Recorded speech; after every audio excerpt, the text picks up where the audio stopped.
A Light Within Darkness Chapter 91, Fan Fiction by Azazyel. I flexed my hands clad in the thin metallic scales that formed the gauntlets that Kriosa made me, and as I did so, the Pagoda Spirit sneered.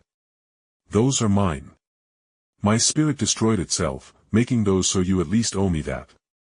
She spoke while being clearly upset that Kriosa had gone out like a madlad. But in response, I just sighed as idly noted just how damned good these gauntlets fit my hands. Doesn't weigh my hands down at all and won't affect my swordsmanship. Damn, he was a good smith. I was very sad and disappointed I couldn't bring him back to my sect, honestly. I finally deigned to speak to the spirit of the pagoda softly as I closed my hands into a fist. "Do you have a name?" I asked simply. The spirit tilted its head before snorting and said bluntly, "No. Why would I care for a title from beings I typically eat?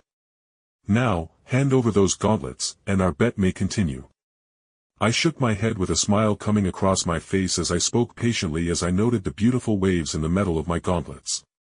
"You see, all things have names, whether they were given a name at birth, or they came to be known as a name over time. All things in existence have a name." I then finally looked at the spirit of the pagoda as my eyes glowed with spiritual energy. "If you deny the name of your existence, I henceforth bind your existence and give you the name Utumno." I spoke with my voice deepening as runic lines and chains formed over her form, and she screamed as the runic tattoos and chains burned onto her skin while across the 5-story pagoda thousands of shrunk seals expanded and covered the tower, binding her essence and very soul. You see, every single step I took inside this tower, I left a seal. Every single breath I exhaled, I released my spiritual energy. You greedily swallowed into your very essence to devour it. You are my bitch now. I slowly explained as I walked over to Utumno, whose brands and chains seemingly sunk into her form.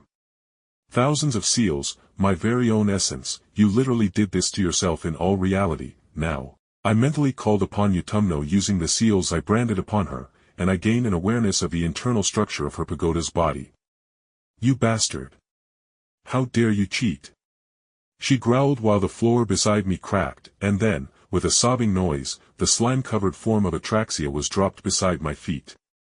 I raised an eyebrow as I looked at the pagoda spirit and said frankly, "It's not like either of us was going to keep the deal.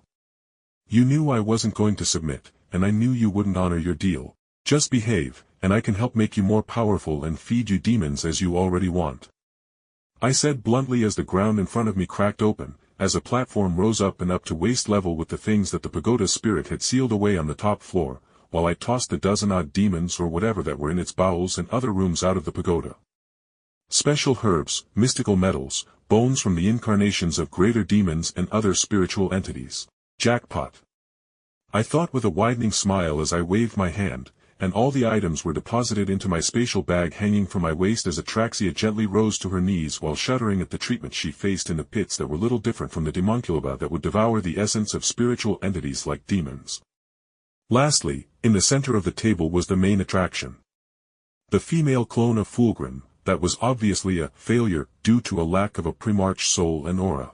But I didn't care. I could give her methods to cultivate her soul, I could give her weapons of power. I wanted to see an uncorrupted Primarch with my lessons kill the shitheel demon Primarch Fulgrim. I could think of no greater irony than that. So I tossed the clone that was in some kind of sealed tank inside my spatial bag as well, while I then looked at Atraxia with a smile as I winked. "Atraxia Sarath Zegman Gazganach, I call upon your name." And with that, I grasped the spiritual entity's essence and drew her closer to me as I filled her form with some spiritual power while I used a minor spell to clean off the filth covering her form. I leaned down and grabbed Atraxia by the shoulder, and with a blur of motion, I used my control over the pagoda to teleport us outside, and as the purple light of Slaanisha sky filled our vision, Atraxia inhaled in utter relief that couldn't be described at being able to finally leave the pagoda. While she was regathering herself, I made a hand sign, and I heard the spirit of the pagoda in Utumno growling as she tried and failed to stop me from shrinking her pagoda until it was no smaller than a can of Pringles, which I then just put into my spatial bag to further seal her away. "All right," I said, taking a breath. "That's enough time in the warp," I said before looking over at my. "What even is she to me?" I wondered with my lips twitching as Atraxia looked towards me with her blind eyes. I just put the thought aside as I could worry about it later, as I picked up Atraxia and a Princess Carrie, and with a few steps, my form blurred as I delved into the eddies of warp until I resurfaced back into base reality.